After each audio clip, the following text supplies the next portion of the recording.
Hello everybody, welcome back to another video. Today I am going to rank all the 4 survivors in Bite by Night. I have been waiting for this game for so much time and it has finally released. Before we start, please don't forget to like and subscribe for more Bite by Night content. Postscriptum, don't flame me, this is just my opinion on how I see the survivors. Thanks. So the first survivor of this video is the customer. It's free and everyone starts with it. It has got 100 health and it has 2 abilities, Pizza, which can be activated with the key Q, and Drink, which can be activated with the key E. The Pizza ability has a cooldown of 30 seconds and gives you 30% of your health back. Fun fact, it has been buffed from 20% to 30%. And this is the animation.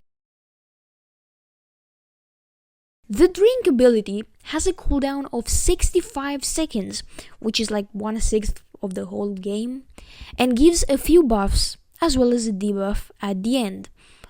Speed for 5 seconds, Energetic for 15 seconds, and Rest for 20 seconds.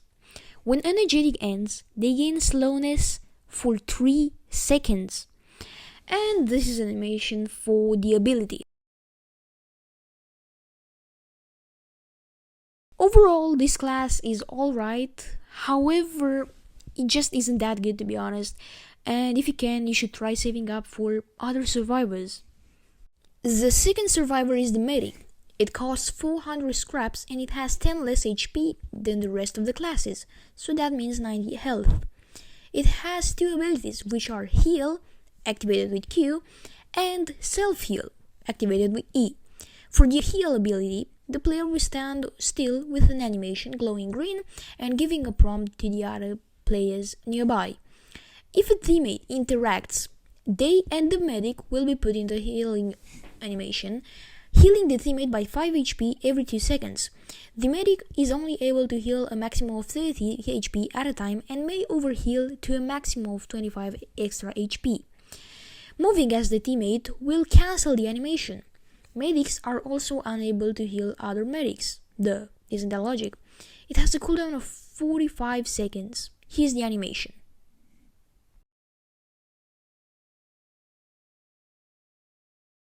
For the self-heal ability, the medic pulls out their medkit to start bandaging themselves, healing 5 HP every second, uptime a maximum of 40 HP in total. This ability will not overheal and will be cancelled upon reaching maximum HP. It has a cooldown of 60 seconds. The third survivor is Fighter, and it costs 600 scraps. And like the others, it has 2 abilities, Swing, activated with Q, and Parry, activated with E.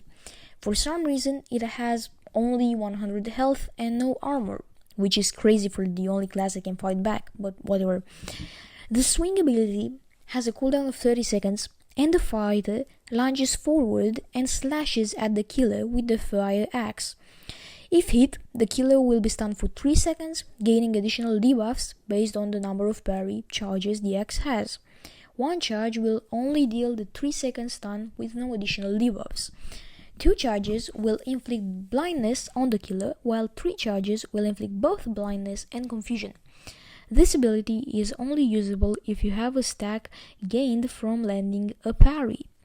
You start the round with 1 stack automatically, and you lose all of your stacks upon using the ability, regardless on if the hit is landed or not.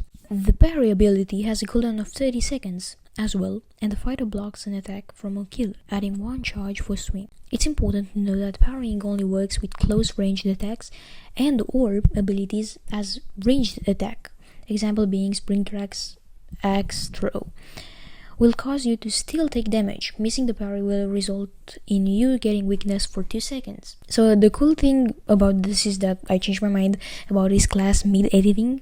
Like, I wanted to talk like it was a disease, however, when I went inside the game to get the cooldowns, it was actually fun. However, you still need a lot of skill to master this class, which I don't have. The security guard is the last survivor. I will be showcasing and I will be ranking, and this one costs 900 scraps, however, it has 100 health and 25 shield. Of course, this has 2 abilities, Taser, activated with Q, and Cams activated with E.